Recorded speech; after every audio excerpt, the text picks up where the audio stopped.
that in that report, they note that the capability of thermal runaway through a cell defect, damage, heat, rapid discharge, overcharging, thermal runaway results in high case temperatures exceeding 1100 degrees Fahrenheit.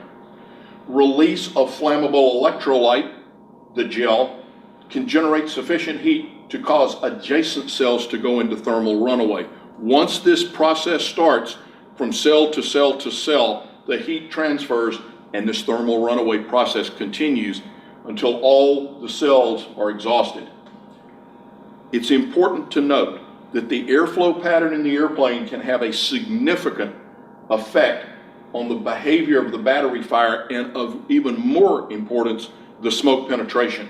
Smoke is a very significant part of this overall threat. Smoke in the airplane is something that needs to be dealt with. It needs to be dealt with effectively. In the case of business aircraft, the consideration for passenger smoke hoods should be considered, because if you do not contain the device, you may have passengers that are subjected to this mucous membrane, very high irritant smoke. So if we don't contain it, smoke hoods may be a possibility. Smoke can be a major concern. Let me give you an example. In this video, which is a customs facility in Colombia, the customs officer on the upper left is a very conscientious customs officer, and as we all know, they have an issue in Colombia and that part of South America with contraband. So this is a conscientious agent. He's checking the bag carefully. He also wants to look at the box that's adjacent to it. So he opens the box, and within the box, we think it's a flashlight.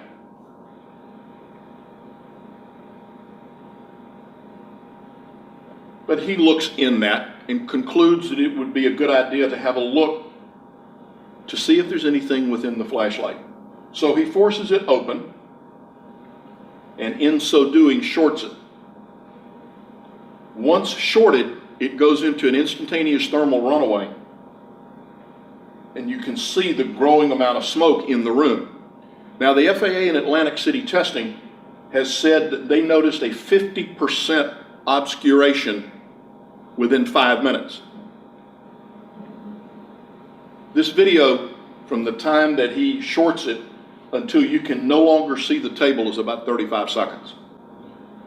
My question is, what are you going to do with this much smoke in your airplane? What are you going to do? Tests have shown that with even a very high ventilation rate, as high as 1 full cabin exchange per minute, which is well in excess of most aircraft, a typical lithium battery could pose significant hazard within the flight deck environment and could present a catastrophic risk. This too is out of the FAA report. So let me show you on the flight deck what a smoke event can look like. At the test facility, the tech center in Atlantic City, they have a 727 that they use for smoke testing. This is inside the flight deck of the 727. Within the cage is a laptop battery that they are forcing into thermal runaway. There are 3 nozzles above it. They have halon, and each time an open fire breaks out, they immediately discharge halon on it to extinguish the open fire. This was virtually an instantaneous response, but the point is how much smoke is going to be generated in a large flight deck, and how quickly.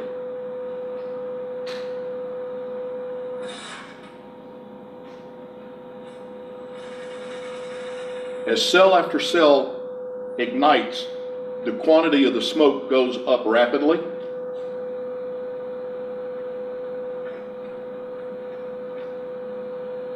The pilots in a condition like this would have their smoke goggles and mask on, but how are they going to see to fly the airplane? because the vision obscuration grows worse by the minute. And this is from a single laptop.